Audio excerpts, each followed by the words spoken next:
Paz, Senhor Jesus. Hoje eu quero ler com vocês Hebreus capítulo 10, versículo 24 e versículo 25, que diz: Consideremos-nos também uns aos outros, para nos estimularmos ao amor e às boas obras. Não deixemos de congregar-nos, como é costume de alguns. Antes, façamos admoestações, e tanto mais quanto vedes que o dia se aproxima. Sabe, a palavra do Senhor vai estar constantemente dizendo, olha, preste atenção e não apenas preste atenção, mas alerte a outros, diga aos outros. Mas aqui em especial, o escritor aos Hebreus está falando sobre a igreja, está dizendo, olha, vocês têm que admoestar uns aos outros. Admoestar significa avisar, alertar. Ele está dizendo, olha, você tem que estar no constante aviso, olha, não peca, não faz nada errado, mantém esse padrão de santidade, mantém esse padrão de qualidade, porque um dia Jesus vai voltar quando a gente menos esperar. E ele vai pedir contas do que fizemos. E quando a palavra do Senhor diz, olha, fica em todo o tempo estimulando. Ele está dizendo, dê apoio, ajude, acrescente, não diminua. O problema é que vivemos nas igrejas de hoje em dia. São pessoas que não têm vontade de ajudar o outro. Não têm vontade de ajudar o outro a crescer no amor e nas boas obras. Mas têm vontade de diminuir por conta de ciúmes, por conta de intrigas desnecessárias. Sabe, quando a palavra de Deus diz que nós somos o corpo e como o corpo, cada um tem sua parte distinta e sua função distinta. Tá dizendo, olha, não é porque vocês são diferentes que você tem que se bater, vocês têm que ficar brigando toda hora.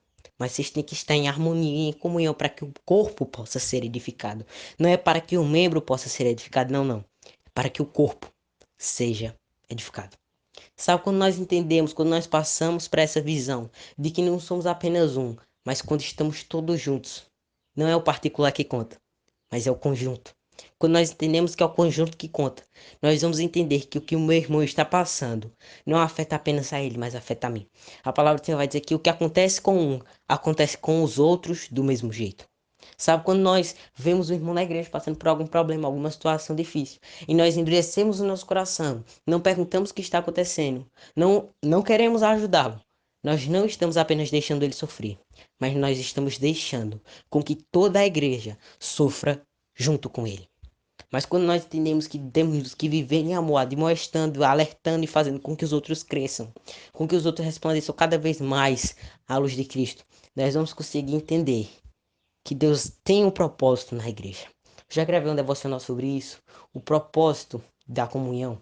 Sabe, o problema é que Satanás tem tentado tirar o propósito da comunhão da mente dos crentes. E sabe, muitos crentes têm ido pela conversa de Satanás dizendo, para que igreja? A palavra do Senhor está dizendo aqui, olha, não deixem de congregar-nos, não deixem de estar juntos, não deixem de se fortalecer. Mas o que Satanás tem colocado na mente das pessoas de hoje em dia é o seguinte, não, para que isso? A Bíblia é a mesma só para todos. Você não precisa de pastor, você não precisa de alguém te direcionando. E muitas pessoas têm caído nesse papo de Satanás, de não ir para a igreja. E quando não vai para a igreja, isso gera um contexto errado da Bíblia, lê a Bíblia no seu próprio entendimento e acaba errando.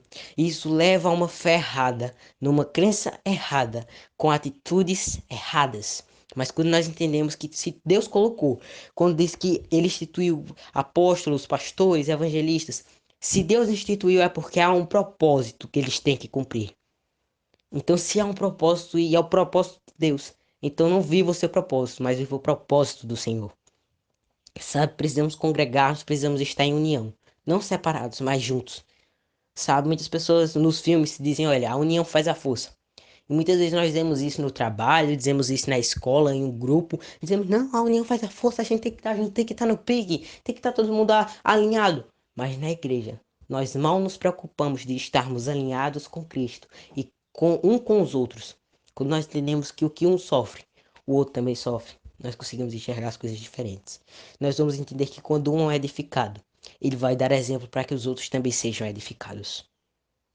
Então, não seja apenas um que faz com que o outro caia, mas faça com que você seja exemplo, que outra pessoa também seja exemplo. Seja luz, seja sal. Não seja um sal insosso que só serve para ser jogado fora, ou uma candeia que é apagada ou velada. Não, mas seja o sal e a luz que fazem a diferença, que mudam o ambiente que você está.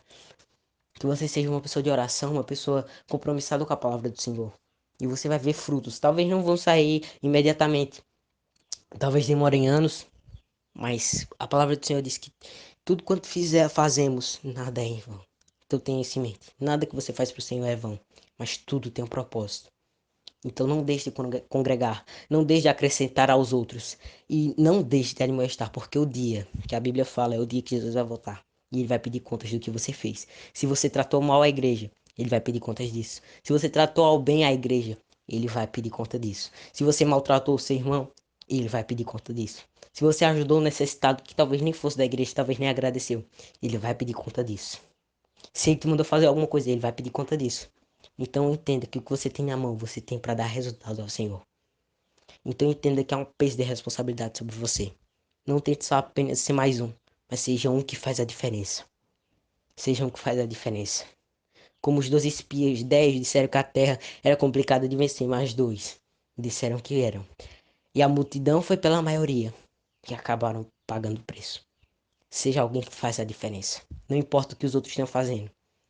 O errado é errado mesmo que todo mundo faça. Mas você seja diferente. Seja o servo que faz a diferença.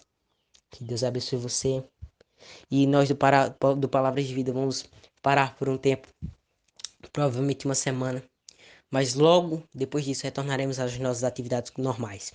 Que Deus abençoe você. E até semana que vem, se assim Ele nos permitir.